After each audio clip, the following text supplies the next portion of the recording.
Run it back, Nation. What is good? It is your boy DJ's Wood. Run it back, Philly. No frauds, no fanboys, no intros. Algo gang. Do your thing. Hit the like button on the video. Subscribe to the channel. Turn your notifications on. Put something in the comments. Doesn't matter what it is. It's all for the Algo. We watched the Sixers versus Phoenix Suns last night on Playback TV. We did not multi-stream to YouTube. That was the first time. We did it exclusively on Playback TV, and we had a great turnout, 84 total viewers. Thank you for coming through playback.tv/runitbackphilly. Watch Sixers games with us and other NBA games and all kinds of other stuff. Sign up. Join the crew. Join the family. Let's get into it.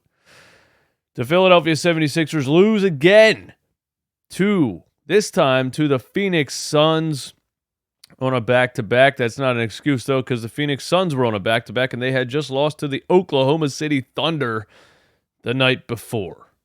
The Sixers lose 125-105.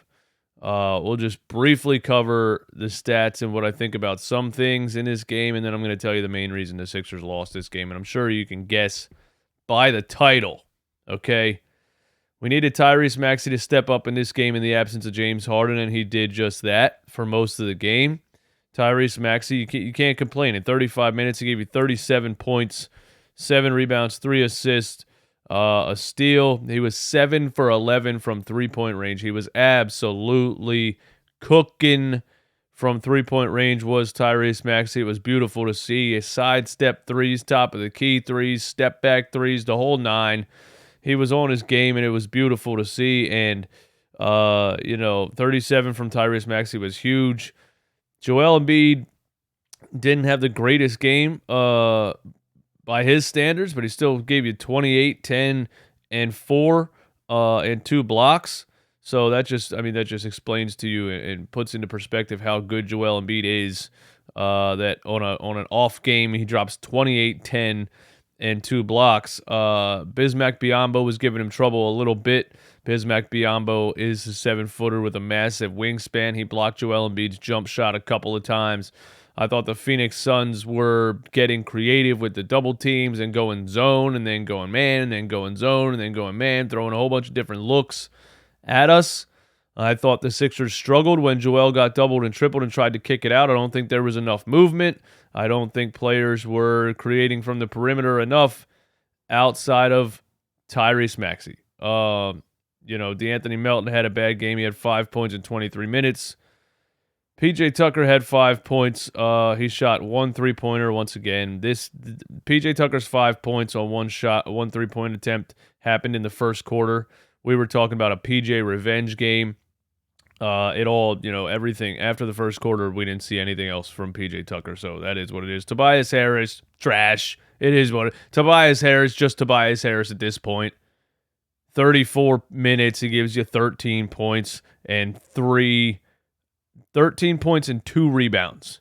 Tobias Harris is 6'8", and the guy had 2 rebounds in 34 minutes. He's trash. Stop getting in my comments telling me that I need to start respecting Tobias Harris. He's trash, and I'm sick of it. The lack of effort from him is embarrassing. Him and George Niang on the floor together in this game were atrocious. So many times Joel Embiid gets stops and the Suns get the ball back because George Niang and Tobias Harris aren't on their man. Saw a lot of offensive rebounds in this game because George Niang and Tobias Harris weren't on their man. Trash. Sixers bench was trash. Everything outside of Tyrese Maxey and Joel Embiid was absolutely trash in this game. You only had one other player in double figures, and that was Tobias Harris with 13. Trash. Now let's talk about why the Sixers actually lost this game. I told you. It was just a matter of time. Doc Rivers was going to punish Paul Reed and play Dewayne Dedmon over Paul Reed. At some point, he was just looking for a reason. I told you that's what was going to happen. When they signed Dewayne Dedmon, I told you that was what's going to happen, and that's what happened. In the third quarter of this game, first of all, in the third quarter of this game, Tyrese Maxey was cooking in the beginning of the third quarter. Tyrese Maxey had 7 points in 5 minutes to start the third quarter, and Doc Rivers took him out. He took him out. And I understand the strategy he was going for. Take Tyrese out, leave Joel in. Then when Joel goes to the bench, you bring Tyrese Maxey back, trying to stagger his only 2 contributing stars. But when Tyrese Maxey is having a momentum in the third quarter, you might want to adjust that game plan on the fly. Doc Rivers adjusting on the fly. That's funny. So that was number 1. Didn't understand that, and it really didn't seem like Tyrese got back into any type of groove after that. The thing that I really don't understand is Paul Reed, again, played all of the backup center minutes last year in the Toronto Raptors series, and they won the series. For a couple of months now in this season, Paul Reed has been the backup center. We went on that winning streak in the month of March, the entire month of March, the toughest part of the schedule. We were surviving the Joel Embiid-less minutes because Doc Rivers was finally playing Paul Reed exclusively at backup center. He can rebound, he can guard the rim, he can get steals, he can run in transition. It was just a matter of time before Doc Rivers goes back to his old ways. In the third quarter of this game, for absolutely no reason whatsoever, in the middle of a Phoenix Suns run, when Joel Embiid went to the bench, Doc Rivers did what he's wanted to do since we signed Dewayne Dedmon, and that is he put Dewayne Dedmon in the game at backup center and left Paul Reed on the bench. Can't find a reason. Cannot find a reason. In Doc Rivers' press conference, the reason he gave to a reporter that asked him, "Why'd you go with Dewayne Dedmon in the third quarter?" Here's what he said. He said, "We have Dewayne on this roster. We have to get him minutes." That's what he said. We have Dewayne on this roster. We have to get him minutes. Wow, that's crazy, Doc. That's crazy. Because you had Isaiah Joe on the roster the whole year. You didn't get him minutes. I don't. Where did that come from? Why do you? Why? Why do you have to get him minutes? That doesn't make sense. Anyway, Dewayne Dedmon checked into the game and fouled someone for an and one in 17 seconds.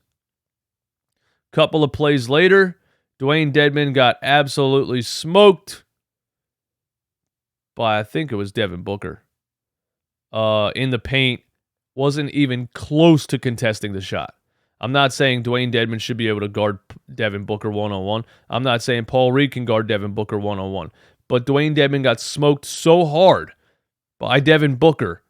He was in front of him 1 second, and the very next second, Devin Booker was shooting a wide-open layup, and Dewayne Dedmon was still standing where he was standing. Do you understand what I'm saying here? The combination. Here's another reason you can't do this. George Niang can't guard my 7-year-old. He can't jump over a Pepsi can. You cannot combine that lack of athleticism with Dewayne Dedmon. I mean, if you ask any NBA player, if you ask any NBA fan on the planet, should you do this? They would say, no, that doesn't make sense. But a 21-year-old veteran head coach who's supposed to be one of the best basketball minds in the world thinks that that's a good idea. This is the same guy that tried to guard Giannis Antetokounmpo last year with Paul Millsap. I told you, you guys got a little bit too high on this winning streak. Do you know what's always going to happen? Doc Rivers is always going to revert back to Doc Rivers.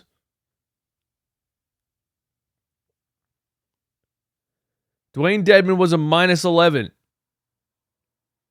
in 9 minutes. George Niang was a minus 29 in 23 minutes. You gave up 125 points. You have 2 bench defenders that were a minus 29, a minus 13. Paul Reed played 6 minutes in the game. Why? Somebody tell me why. I need defense out here. I need defense. George Niang's not getting it done. Minus 29? Do you know what that means? That means every single time George Niang was on the floor, the other team was outscoring the Sixers. Consistently. Minus 29 in 23 minutes. That's not going to get it done. There's a lack of depth on this team, and there's a lack of competent decision making. Paul Reed tweeted after the game, trust the process. Because Paul Reed played great through the month of March at the backup center position, and for absolutely no reason, he got benched for Dewayne Dedmon, and I told you it was just a matter of time.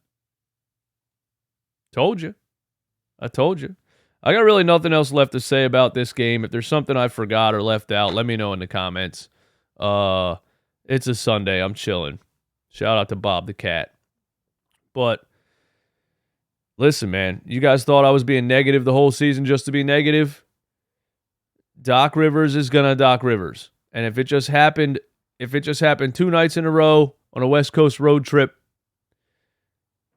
just wait for the playoffs, boy. Because as soon as Paul Reed makes one mistake, Dewayne Dedmon's the backup center. And if Dewayne Dedmon's the backup center, we are done. Y'all have a good one, man. Peace.